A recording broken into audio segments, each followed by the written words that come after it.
Hey guys, so today I'm doing a review of Illuminae by Amie Kaufman and Kristoff, and I loved this book. I thought it was amazing. So let me just start off by saying that. And I do have a review up on Goodreads of this, but it's not so much as a review as just an emoji. That's all I could think of to write about it at the time, and I think I'm just going to leave it like that.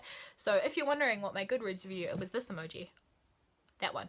So yeah, you probably don't have to go look at that now because I've just told you, but that was how I felt about this book and finishing it. I actually did take a lot of notes while I was reading it. It just took me a while to like sift through them and put all my thoughts together because this book completely blew me away. I highly recommend it if you're even thinking about reading this. So good. It is a YA sci-fi kind of book, and first of all let me say that I wasn't really expecting much from this book because I'm not a sci-fi person.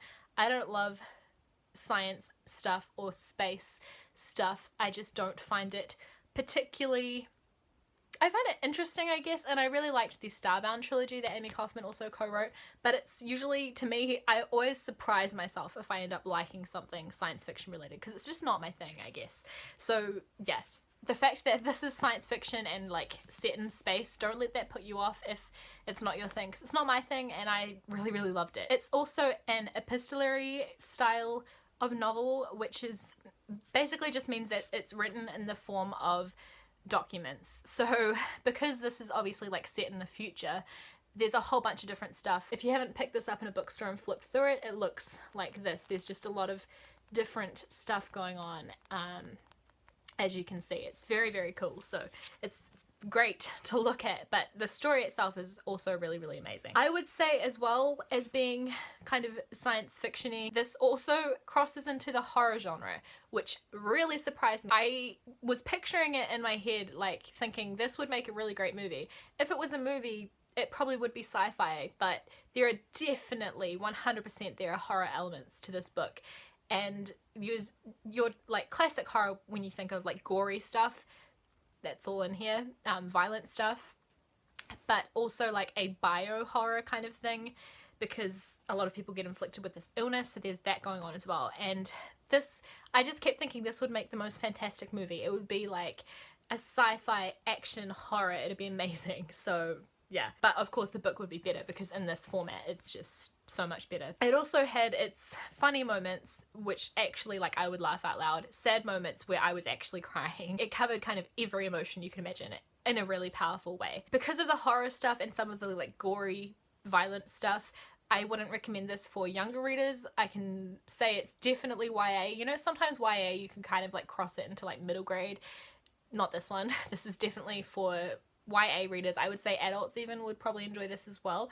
The only thing that adults, like, which even me at my age, I'm 23, so I still think of myself as a young adult because I'm not an old adult, but the romance in this at the beginning, I was kind of like, this is so high school, which to be fair they were in high school, so it's fine. But that gets better as the book goes on anyway. It was definitely giving me some Doctor Who vibes, so if you like Doctor Who, probably would like this as well. And yeah, it's funny because I say I don't like science fiction, but I'm a big Doctor Who nerd, so there's that. Katie, who's the main female character, and Ezra, who's the main male character, they were kind of giving me Kim Possible vibes as well. If you guys watched Kim Possible, I think it was like a Disney TV show cartoon back in the day when I was a kid, and I loved that show. And if you know Kim Possible, Kim, who's like the main girl character, she's like a crime fighter kind of thing. And she's like super smart and super does all the action well and that kind of thing, like she's a good fighter and stuff. And then her best friend is kind of like her sidekick, but he's really a bit hopeless in like a comedic way, like he adds the comedy to it because he's not very good. And that's kind of the relationship between Katie and Ezra in this book.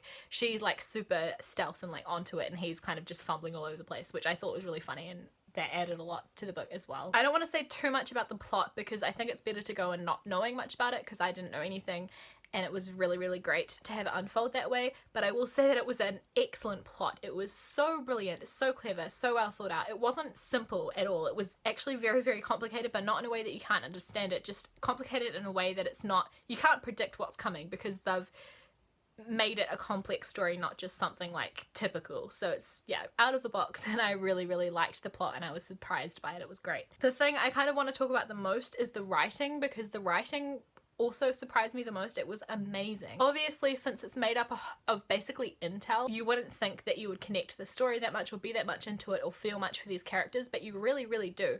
Not only the main characters, but also a bunch of the side characters that you only see through like radio transmissions and things like this. You feel so much for them without hardly knowing anything about them. You've only really seen them from a distance, but it doesn't feel that way. So I thought that was really, really well done. There's also a point where there's an unreliable narrator. By the way, none of the narration is done by either of the characters themselves, really.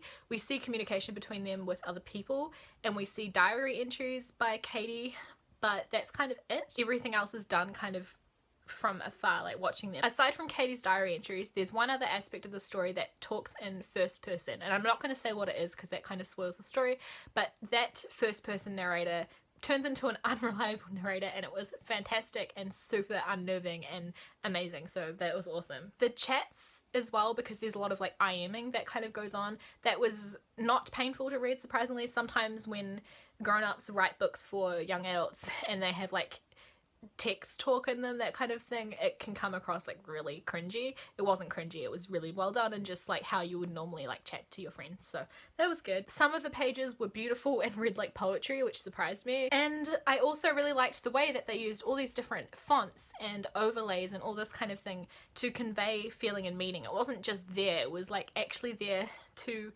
add to the story and to add to how you felt about everything. I thought that was really amazing.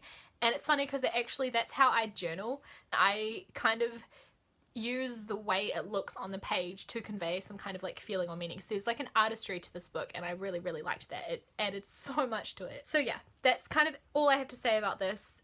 It was unique, it was powerful, and so, so clever, and I highly recommend it to anyone who hasn't read this yet. So I'm gonna leave it at that, and thank you guys for watching this. I'll see you with my next video in a couple of days.